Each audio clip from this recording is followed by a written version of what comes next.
Buenas noches. Primero quiero agradecer a la doctora Isabel Enríquez por la invitación a esta sesión y a ustedes por asistencia. Mi nombre es José Alaís Cruz, soy médico radiooncólogo, adscrito al UMAE número 1 del IMSS. El tema que voy a tocar hoy es radioterapia adyuvante en melanoma. Con la presentación pretendo ser breve y conciso, empezando con una introducción, después los subtemas y la conclusión. El propósito de mi presentación es mostrar la evidencia que intenta apoyar el uso de la radioterapia adyuvante en melanoma.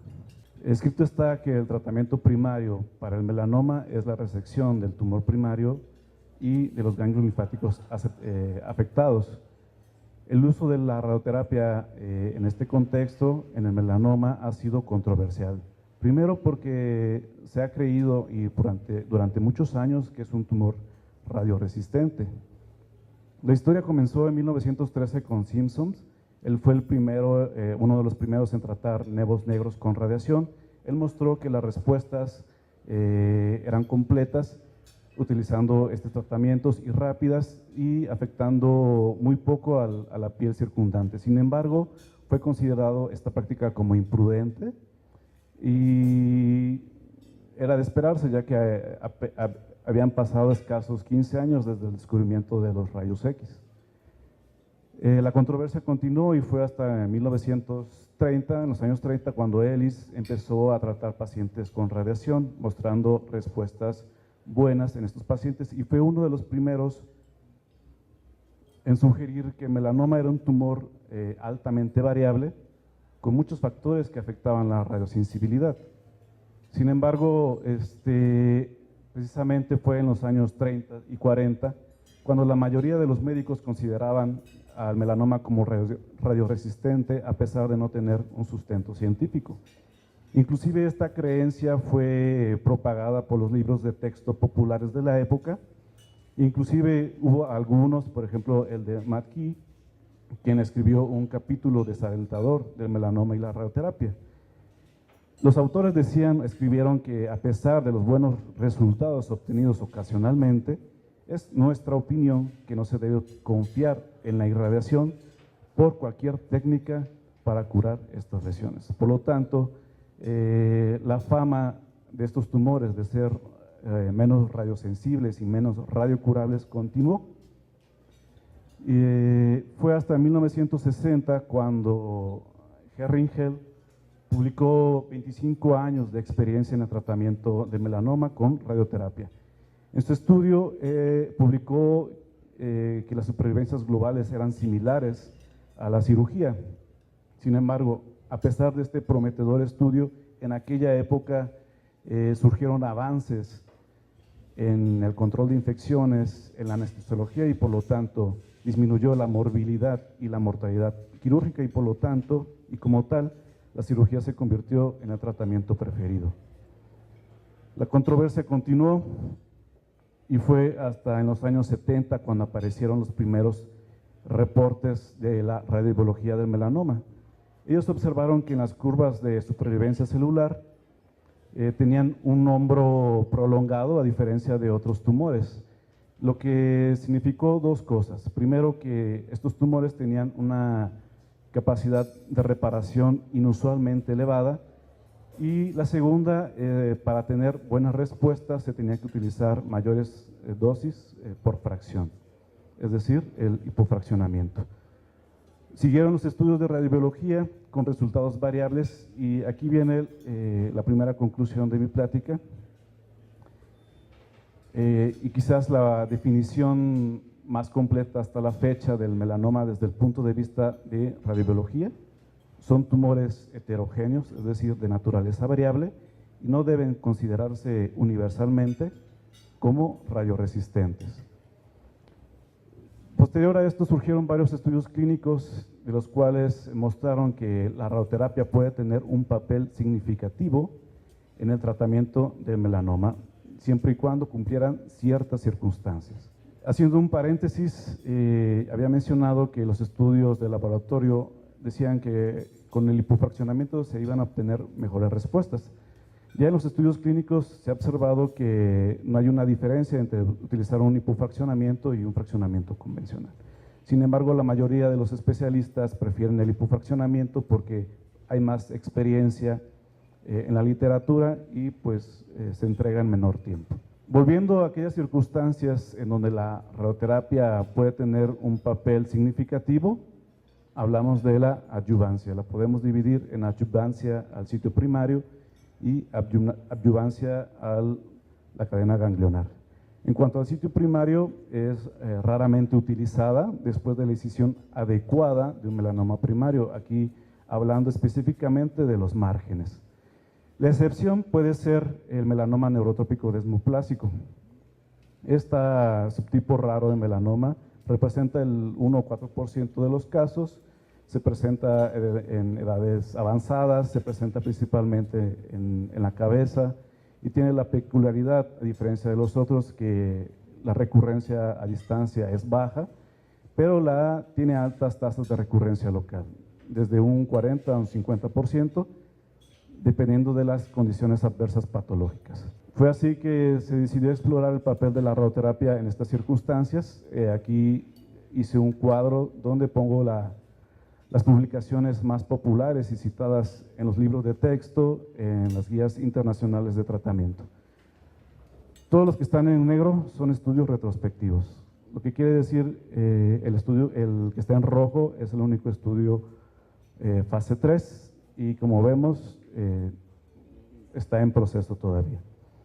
Lo que quiere decir esta tabla, bueno, podemos tener varios datos importantes. Primero, los estudios se realizaron en Estados Unidos y en Australia, donde la incidencia de melanoma es mayor. La publicación de los estudios son recientes.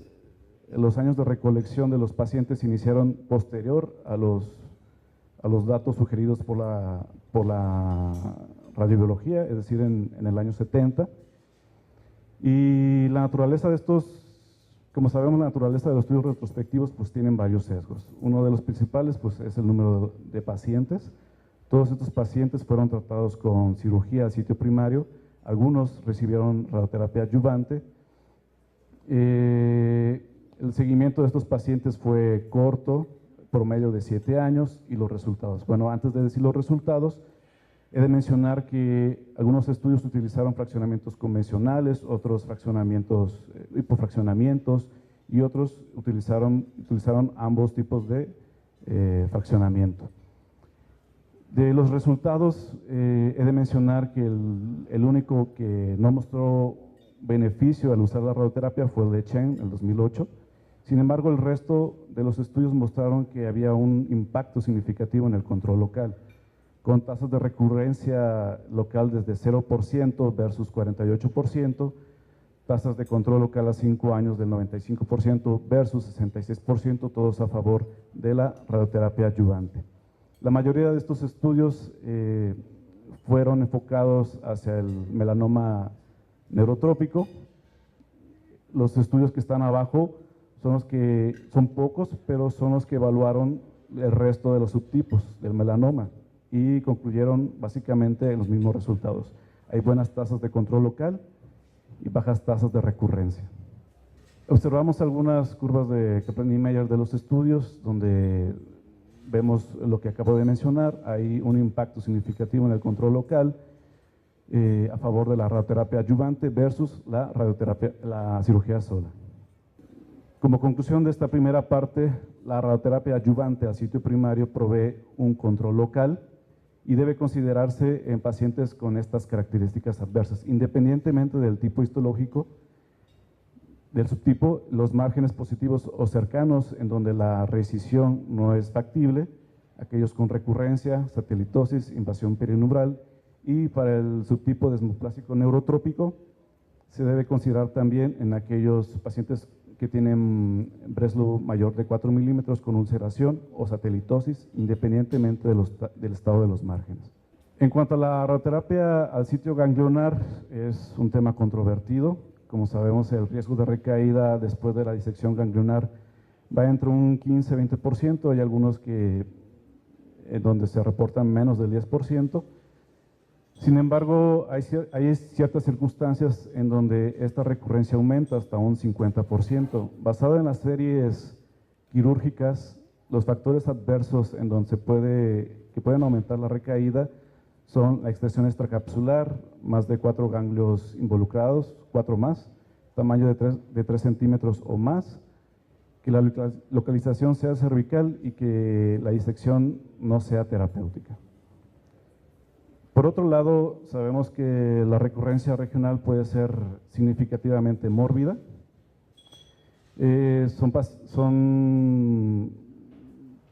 pacientes que observamos que tienen dolor, las lesiones presentan sangrado, las ulceraciones se pueden infectar, puede haber edema de las extremidades, parálisis, etc. Entonces, parte de investigar el uso de la radioterapia pues es no llegar hasta este punto.